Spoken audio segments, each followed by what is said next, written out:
ಏ ನಮ್ಮದ್ರಿ ಚೇಟ ಏನು ಬಾಳ ಕೋಪದಲ್ಲಿದ್ಯಾ? ನಮ್ದು ಒಂದು ಬಾಳ ಶಿಖಂಡಿಗಳ ತರ ಬದುಕ್ತಾ ಇದೀವಿ. ಏಯ್ ಏನಾಯ್ತು?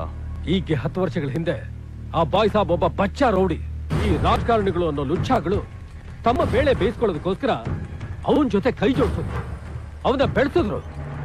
ಇವತ್ತು ಅವನು ಯಾರ ಹೆಸರು ಹೇಳ್ತಾನೋ ಅವ್ರಿಗೆ ಪಾರ್ಟಿ ಟಿಕೆಟು, ಅವನ್ ರೆಕಮೆಂಡ್ ಮಾಡಿದವನ್ಗೆ ಕ್ಯಾಬಿನೆಟ್ ಪೋಸ್ಟ್, ಅವನ್ ಸಪೋರ್ಟ್ ಮಾಡಿದವನೇ ಸಿಎಂ. ಅವನು ಮಧ್ಯ ರೋಡಲ್ಲಿ ರೇಪ್ ಮಾಡಿದ್ರೆ ಚಪ್ಪಾಳೆ, ಮರ್ಡರ್ ಮಾಡಿದ್ರೆ ಹೂಮಾಲೆ, ಸ್ಮಗ್ಲಿಂಗ್ ಮಾಡಿ ಸಿಕ್ಕಾಕೊಂಡ್ರೆ ಮೆರವಣಿಗೆ. ಅವನ ಎಂಜಿಲ್ನ ಎಲ್ಲಿವರೆಗೂ ಈ ರಾಜಕಾರಣಿಗಳು ಪವಿತ್ರ ತೀರ್ಥ ಅಂತ ಕುಡಿತಾರೋ ಅಲ್ಲಿವರೆಗೂ ನಾವು ಅವನ್ ಏನು ಕಿತ್ಕೊಳಕ್ಕಾಗಲ್ಲ. ಏ ನಿನ್ಗೆ BP ಜಾಸ್ತಿ ಆಗಿರೋಗಿದೆ. 1-2 ದಿವಸ ನಮ್ಮ ಆಶ್ರಮ ಸೇರಿ ಚುಪ್ಪಿಟ್ ತರ ಮಾತಾಡ್ಬೇಡ. ನಮ್ಮಿಂದ ಅವನ್ನ ತಡೆಯಕ್ಕಾಗದೇ ಇರಬಹುದು, ಆದ್ರೆ ಅವನ ಅಂತ್ಯ ತೋರ್ಸಕ್ಕೆ ಒಬ್ನಲ್ಲ ಒಬ್ಬ ಬಂದೇ ಬರ್ತಾನೆ. ಅಲ್ಲಿವರೆಗೂ ಈ ಯೂನಿಫಾರ್ಮ್ ಯಾಕೆ, ಈ ಲಾಠಿ ಯಾಕೆ? ಲಾ ಅಂಡ್ ಆರ್ಡರ್ ನ ಟಿವಿಯಿಂದ ಕಂಟ್ರೋಲ್ ಮಾಡೋದಕ್ಕೆ ಸರ್ ಸರ್ಕಾರ ಈ ಲಾಠಿ ಕೊಟ್ಟಿರೋದು. ಎಲ್ಲಂದ್ರಲ್ಲಿ ಕಸ ತರ ಬಿಸಾಕೋದಿಕ್ಕಲ್ಲ. ದಯವಿಟ್ಟು ಇದನ್ನ ಇಟ್ಕೊಳ್ಳಿ.